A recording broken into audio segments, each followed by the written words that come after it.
யாரும் எதுவும் பிரச்சனை பண்ணல, சும்மா எதிர்கட்சியில தான் வாரிசு அரசியல் குடும்ப அரசியல்னு ஏதோ கும்மி அடிச்சு நிற்கிறாங்க, இதெல்லாம் வேலைக்கு ஆகாது அப்படின்னு நினைக்கலாம். அவங்க குடும்பம், அவங்க கழகம், கழகம் தான் குடும்பம்னு சொல்லியிருக்காங்க. இருந்தாலும் அவங்க யாருக்கு ஒன்னா பதவி கொடுத்துட்டு போட்டோம், அதை யாரும் கேள்வி கேட்க போறதில்லை. ஆனால் டைமிங் தப்புன்னு நான் சொல்லுவேன். ஏன்னா சமீபத்தில் தான் தெரிஞ்சோ தெரியாமலையோ திருமாவர்கள் கரெக்டான டைமிங்ல இந்த இஷ்யூ ரைஸ் பண்ணியிருக்காருங்க. ஆட்சியில் பங்கு, அதிகாரத்தில் பங்கு அப்படின்னு. ஆதவ் அர்ஜுனா ஸ்பெசிபிக்காவே சொல்லிட்டாரு, சினிமாலேருந்து வந்தவங்க எல்லாம் டெப்டி சிஎம் அப்படின்னும் போது திருமா அவர்கள் எதிர்பார்க்கறதுக்கு தப்பா? நம்ம தலைவருக்கு நம்ம சமுதாயத்தை சார்ந்தவர் கேட்டா அதுக்கு இவங்க பதில் கூட சொல்லல. ஆனா அவங்க குடும்பத்துக்கே பதவி கொடுத்துக்கிறாங்க அப்படின்றது உள்ளுக்குள்ள இருக்கும். தேசிய அளவில் கொள்கையெல்லாம் நமக்கு தான் தேசிய அளவில் எந்த கொள்கை வந்தாலும் நம்ம ஒத்துக்க மாட்டேங்கிறோமே. அந்த தேசிய கல்வி கொள்கை ஆகட்டும், எந்த கொள்கையை எடுத்துக்கினாலும் நாங்க தனியா போடுறோம் அப்படின்னு தானே நம்ம சொல்லி நிற்கிறோம். நீ டிஎம்கே வழிநடத்தி போறது ஒரு யங்ஸ்டர்ஸால தான் முடியும் அப்படின்ற மாதிரி கூட மாறி அவர் கொண்டு வந்திருக்கலாம். அப்போ தளபதி ஸ்டாலின் அவர்களால முடியாதுன்னு நினைக்கிறீங்களா நீங்க?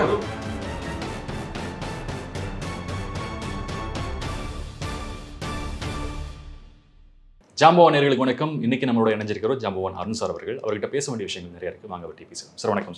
வணக்கம். ரொம்ப நாளைக்கு முன்னாடி ஒரு இன்டர்வியூ பண்ணோம்னு நினைக்கிறேன் இல்லையா?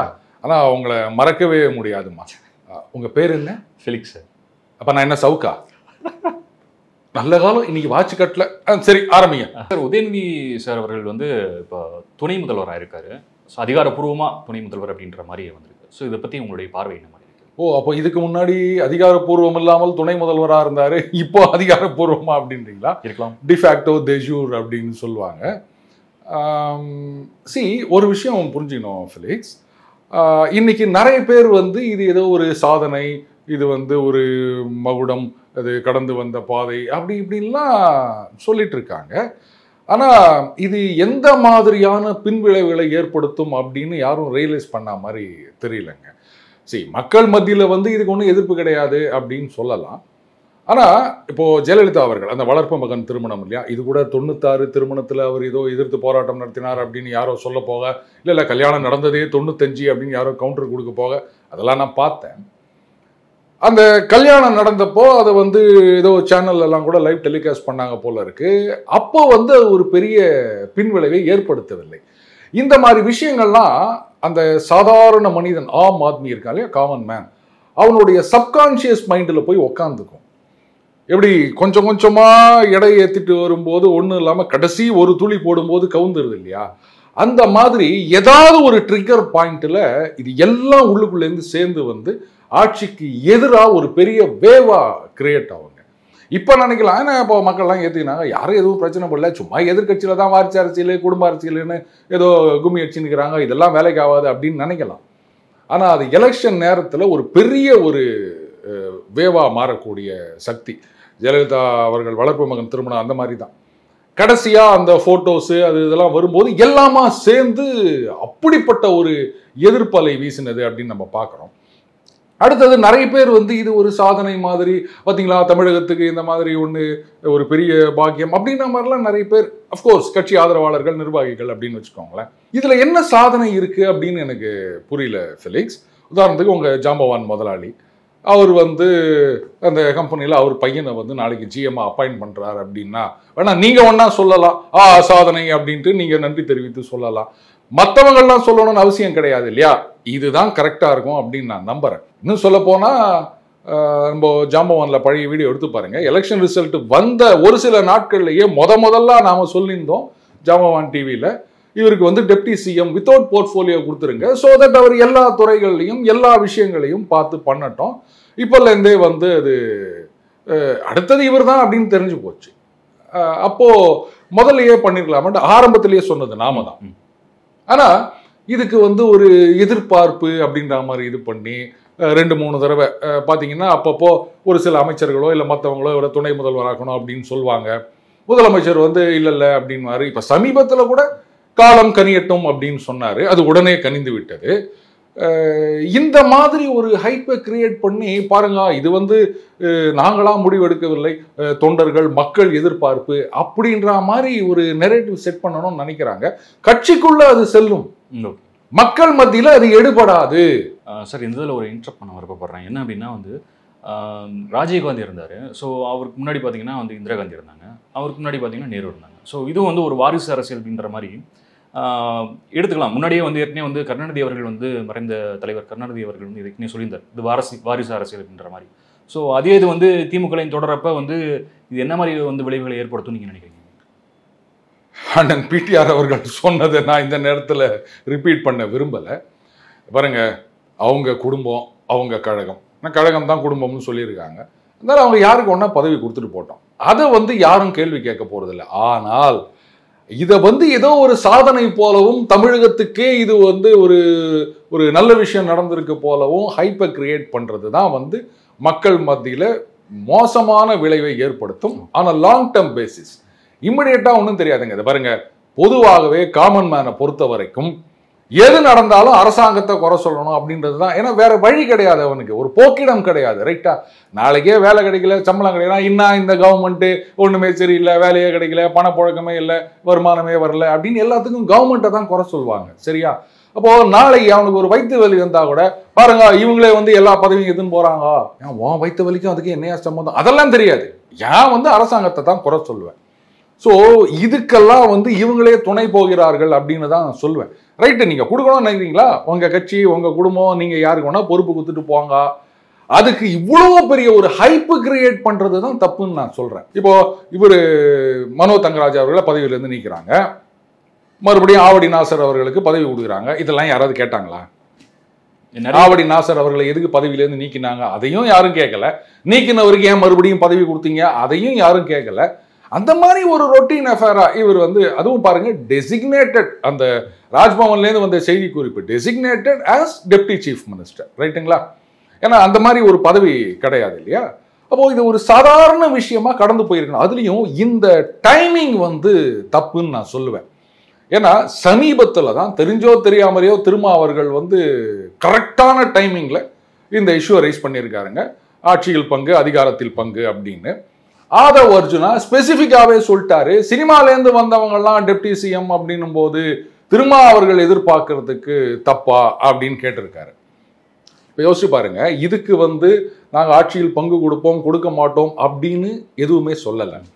இதுக்கு வந்து கவுண்டர் வந்து ஆதவ் அர்ஜுனாவுக்கு இவர் ஆராசா அவர்கள் தான் கொடுத்தாரு. சீமான் அவர்களும் வந்து பாயிண்ட் அவுட் பண்ணியிருந்தார், இதுதான் சமூக நீதியா, திருமாவுக்கு இவர் கவுண்டர் கொடுக்குறாரு, இது எப்படி சமூக நீதி ஆகும் அப்படின்னு அவர் கேட்டிருந்தாருங்க. அப்போ அந்த ஒடுக்கப்பட்ட மக்கள் மனசுல இவர் இந்த கோரிக்கையை எழுப்பி இருக்கின்றார். அது நியாயமான கோரிக்கை தான். எத்தனை நாளைக்கு வந்து இப்படி கூட்டணியில எம்எல்ஏ எம்பி இப்படியே இருக்க முடியும்? அடுத்த கட்டத்துக்கு கட்சியை கொண்டு போனோம் அப்படின்னு யோசிக்கும் போது இந்த கோரிக்கை அவங்க கண் எதிர்க்க தெரிகின்றது. இதுக்கு எந்த விதமான பதிலும் இல்லை. ஆன் த அதர் ஹேண்ட், இந்த கோரிக்கை வந்த ஒரு சில நாட்கள்லேயே இவர் டெப்டி சிஎம் ஆக்கப்படுகின்றார் அப்படின்னும் போது அகைன் சப்கான்ஷியஸ் மைண்டில் அது உள்ள போய் உட்காந்துக்கும். நம்ம தலைவருக்கு நம்ம சமுதாயத்தை சார்ந்தவர் கேட்டா அதுக்கு வந்து இவங்க பதில் கூட சொல்லலை, ஆனால் அவங்க குடும்பத்துக்கே பதவி கொடுத்துக்கிறாங்க அப்படின்றது உள்ளுக்குள்ள இருக்கும். வேற எங்கேயாவது ஒரு ட்ரிகர் நடக்கும் பொழுது அப்போ அப்படியே அது எதிர்ப்பாக மாறிவிடும். இப்போ நீங்கள் திருமாவளவன் சார் சொன்னதும் இப்போ வந்து ஒரு மது ஒழிப்பு போராட்டம் அப்படின்னு சொல்லி ஆரம்பிச்சிருக்காரு. ஸோ அது எந்த வகையில் எஃபெக்டிவாக இருக்கும்னு நினைக்கிறீங்க? அதாவது வந்து ஒன்றிய அரசை வந்து சொல்கிறாரு மது ஒழிப்புன்றது வந்து த்ரூ அவுட் இந்தியா ஃபுல்லுமே வந்து வரணும் அப்படின்னு சொல்லிட்டு, முக்கால்வாசி இது பார்த்தீங்கன்னா வந்து தமிழ்நாடு அரசு தான் வந்து எல்லாத்தையும் தலைமை வச்சு நடத்துகிறப்ப வந்து ஏன் தமிழ்நாடு அரசை வந்து சொல்லலை அப்படின்றது நிறைய பேருடைய கருத்தாக இருக்குது. நீங்கள் அதை எப்படி பார்க்குறீங்க? அதாவதுங்க, மாநில சுயாட்சி வேணும் அப்படின்னு கேட்குறவங்க திமுக, விடுதலை சிறுத்தைகளும் அந்த கருத்தோட ஒத்து போகிறவங்க தான். அப்புறம் ஏன் வந்து தேசிய அளவில் ஒரு கொள்கைன்னு நீங்கள் சொல்கிறீங்க? கேட்டால் அது பாருங்க, அது வந்து மற்ற மாநிலங்கள் இருக்குது அப்படின்னா சரிங்க. இப்போ பீகாரை சுற்றி இருக்க மாநிலங்கள்லாம் சரக்கே கிடையாதா? பீகாரில் எப்படி கொண்டு வந்தார்? இதே திருமாவர்கள் தானே சொன்னார், நிதிஷ்குமார் ஒரே கையெழுத்தில் மதுவை ஒழித்து விட்டார்னாரு. அப்போ எடப்பாடி இருக்கும்போது சொன்னார், அதே இதை இப்போ சொல்ல வேண்டியது தானே? தேசிய அளவில் கொள்கையெல்லாம் நமக்கு தான், தேசிய அளவில் எந்த கொள்கை வந்தாலும் நம்ம ஒத்துக்க மாட்டேங்கிறோமே. அந்த தேசிய கல்விக் கொள்கை ஆகட்டும், எந்த கொள்கை எடுத்துக்கினாலும் நாங்கள் தனியாக போடுறோம் அப்படின்னு தானே நம்ம சொல்லின்னு இருக்கிறோம். கல்விக் கொள்கைக்கே தனியாக குழு போட்டுக்கிறோம், நாங்கள் எது வேணுமோ அதை தான் பண்ணுவோம்னு சொல்கிறோம். அப்புறம் ஏங்க வந்து நீங்கள் மத்திய அரசாங்கம் ஒரு கொள்கையை கொண்டு வரணும் அப்படின்னா நீங்கள் ஒரு கொள்கையை கொண்டு வாங்க. ஏன் வந்து உதாரணத்துக்கு விசிகாவே ஒரு கொள்கையை கொண்டு வரலாம், இதாங்க மதுவிலக்கு கொள்கை. மதுவிலக்குல நீங்க குழு போட்டெல்லாம் கொள்கை கொண்டு வரணும்னு அவசியம் கிடையாது. மது விலக்குனா விலக்கு, அவ்வளவுதான், முடிஞ்சு போச்சு, ஒரே லைன். அப்புறம் இதுக்கு என்னதுக்கு கொள்கையை கொண்டு வருதுன்னு எனக்கு புரியல. வேணும்னா சொல்லலாம், இந்த மாதிரி வந்து அரசியல் சட்டம் இந்த பிரிவில் இருக்குன்றது, அப்போ மதுவிலக்கு கொண்டு வருகின்ற மாநிலங்களுக்கு மத்திய அரசு நிதி உதவி கொடுக்க வேண்டும் அப்படின்னா பீகார்ல கேட்டாங்களா? அவங்க கேட்கல, ஸ்ட்ரெயிட்டாவே மதுவிலக்கு அப்படின்னு கொண்டு வந்துட்டாங்கல்ல. இதே தமிழகத்திலேயே இதுக்கு முன்னாடி மதுவிலக்கு இருந்திருக்கின்றது, அதுக்கப்புறம் அதை நீக்கி இருக்காங்க, கொண்டு வந்துக்கிறாங்க, எல்லாம் பண்ணிக்கிறாங்க. அப்பெல்லாம் வந்து சென்ட்ரல் கவர்மெண்ட் கிட்ட நீங்க ஃபண்டிங் கொடுங்க, நாங்க மதுவிலக்கு அப்படின்னு சொன்னாங்களா? இப்ப மட்டும் என்னத்துக்குன்னா வேற ஒண்ணும் இல்லை, is playing to the calories. மதுவை ஒழிக்க வேண்டும் அப்படின்றது இவங்களுடைய நோக்கமாக இருந்தால் என்ன பண்ணிருக்கணும்? ஒரே கையெழுத்து, மதுவிலக்கு போடுங்க அப்படின்னு சொல்லணும். அடுத்தது, சரி அரசாங்கம் எப்போ கொண்டு வருதோ கொண்டு வரட்டும், நம்ம கட்சியில் இருக்கவங்க அந்த டாஸ்மாக் பக்கமே போகக்கூடாது, நம்ம கட்சி தொண்டர்கள் வந்து விழிப்புணர்வோடு இருக்கணும், யாராவது போனா கூட போவாதீங்க.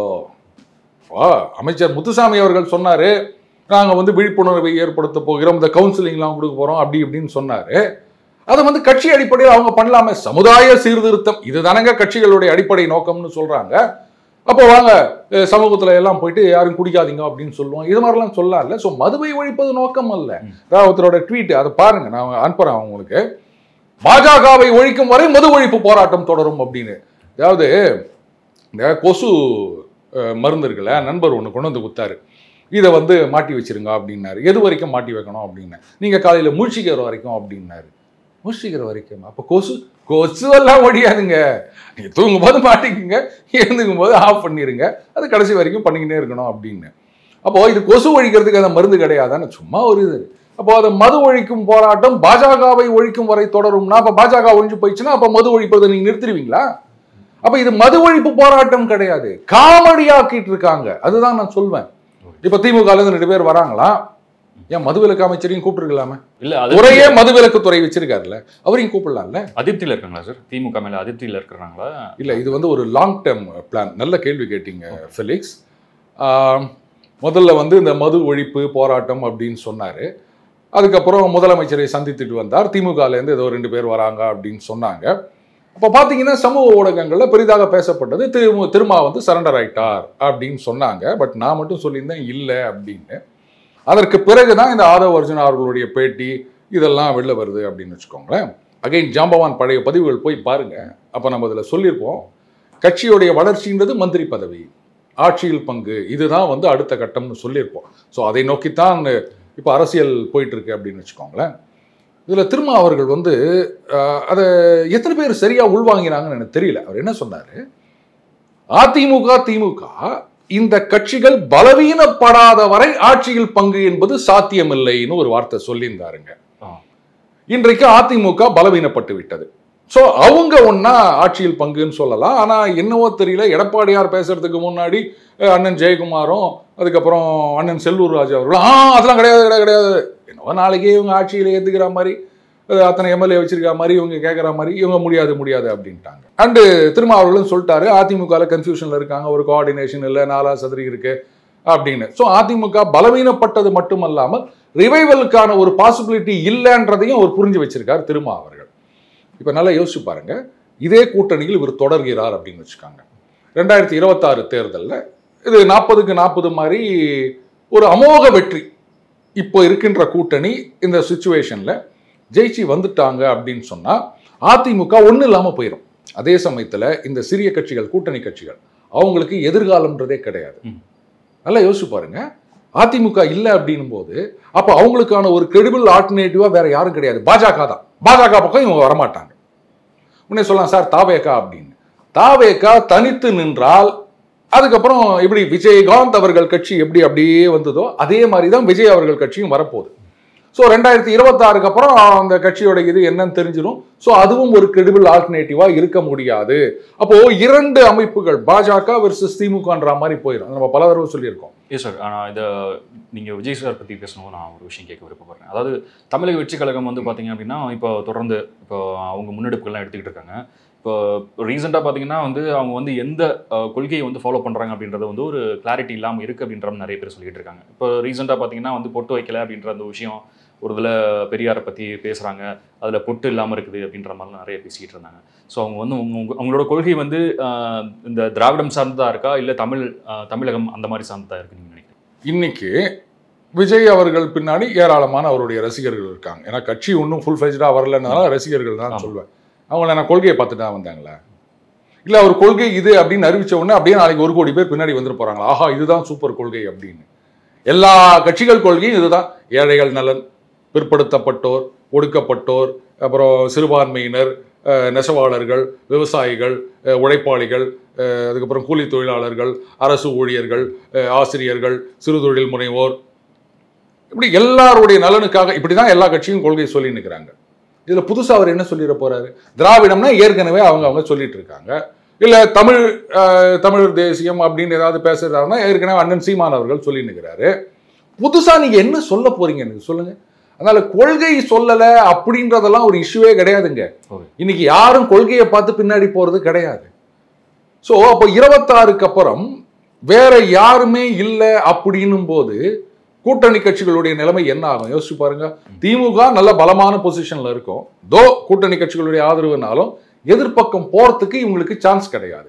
26க்கு அப்புறம் இவங்க தாவேகாவோட போய் சேர்ந்தாங்கன்னா அது இன்னொரு மக்கள் நல கூட்டணியாகத்தான் இருக்க முடியும். அதுக்கப்புறம் ஆட்சியில் பங்கு, அதிகாரத்தில் பங்கு அப்படின்றதெல்லாம் வெறும் கனவாகத்தான் இருக்கும். அப்ப அதிமுக பலவீனப்பட்டு இருக்கின்றது. அது ஒரேடியா அழிஞ்சிடக்கூடாது. அப்ப என்ன பண்ணணும்? இதுக்கு மேல நான் சொல்ல விரும்பல. 26ல நிறைய இன்ட்ரெஸ்டிங்கான விஷயங்கள் இருக்கின்றது.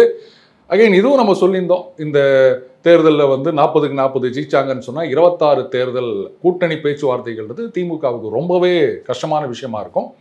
ஆட்சியில் பங்கு கேட்பார்கள், அது நிச்சயமா நடக்கும்னு சொல்லியிருந்தோம். அது இப்பவே நடந்திருக்குன்றதை பார்க்குறோம். 26 கூட்டணியில திருமாவர்கள் இது பாருங்க, இந்த தடவை சீட்டு மட்டும் கிடையாது, மந்திரி சபையிலையும் இட வேண்டும் அப்படின்னு கேட்டார்னா திமுகவில் இல்லைன்னு சொல்ல முடியுமா? ஏன்னா 26ல தாவேகா அந்த எலி கதை ஒன்று சொன்னார், ஞாபகம் இருக்கா? தாவேகான்னு ஒரு வழி இருக்கின்றது திருமாவுக்கு.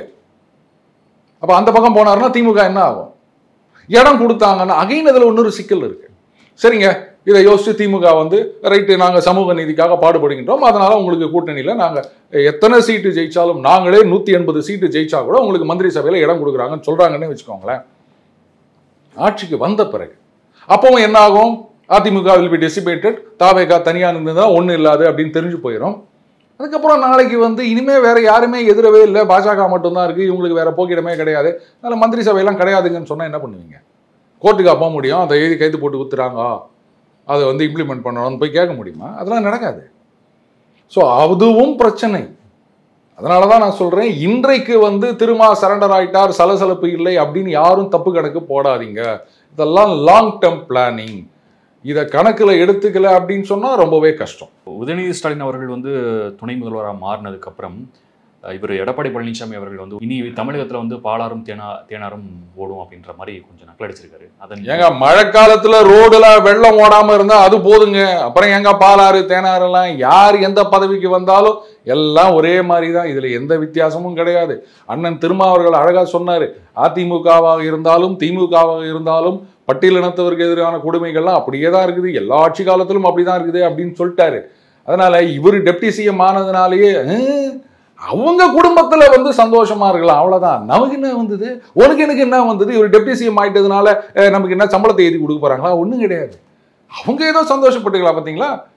பாத்தீங்களா கலைஞர் இவர் இவர் ஒருவேளை யோசிச்சிருக்காங்க சார். அது மாதிரி முன்னாடி நிறைய சீனியர்ஸ் தான் நிறைய பேர் இருக்கிறாங்க, இனி டிஎம்கே வழிநடத்தி போறது ஒரு யங்ஸ்டர்ஸால தான் முடியும் அப்படின்ற மாதிரி கூட மாறி அவர் கொண்டு வந்திருக்கலாம் இல்லையா?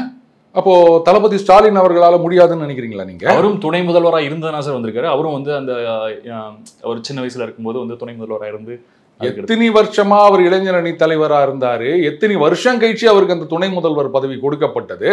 இது லேட்டரல் என்ட்ரி மாதிரி இல்லையா? எனக்கு பதில் சொல்லுங்க. இவ்வளவு குயிக்கா? அடுத்தது இளைஞர்களால தான் வழி நடத்த முடியும் அப்படின்னா தோனியோடைய பதில் தான் கரெக்டா இருக்கும்னு நினைக்கிறேன். அவர் கேட்குறாங்க, நீங்க ரிட்டையர் ஆவீங்களா அப்படின்னு கேட்டப்போ அவர் சொன்னாரு, நான் என்னால ஒன்றும் ஆட முடியும்னு நினைக்கிறீங்களா? ஆமாங்க முடியும்னு. அவ்வளவுதான், அதான் பதில்ட்டு போயிட்டாரு அவர். ஓகே, ஸ்டாலின் அவர்களால கட்சியை வழி நடத்த முடியும். ஏங்க இந்தியாவையே வழி நடத்த போகிறார், திராவிட மாடலை இந்த புள்ளி கூட்டணி ஜெயிச்சு ஆட்சிக்கு வந்த பிறகு இவர் பிரதமராகணும் அப்படின்லாம் 21 தேர்தலும் போதே சொன்னாங்க. யாரு? தேர்தல் முடிஞ்சு வந்தவங்க பீட்டர் அல்போன்ஸ் முரசொலியில் தான் நினைக்கிறேன் கட்டுரை எழுதினார். 24 தேர்தலை தளபதி ஸ்டாலின் அவர்கள் தலைமையில் எதிர்கொள்ள வேண்டும் அப்படின்னு சொன்னாரு. அப்ப இந்தியாவையே வழிநடத்தக்கூடிய தலைவருக்கு தமிழகத்துல கட்சியை வழிநடத்த வெற்றிக்கு இது பண்ண தெரியாதா? அதை இவர் தான் அப்படின்றத நான் ஏத்துக்க முடியாதுங்க. சார் இவ்வளோ நேரம் உட்காந்து உங்களோட கருத்துக்களை பதிவு செஞ்சீங்க. மிக்க நன்றி சார். நன்றி ஃபெலிக்ஸ்.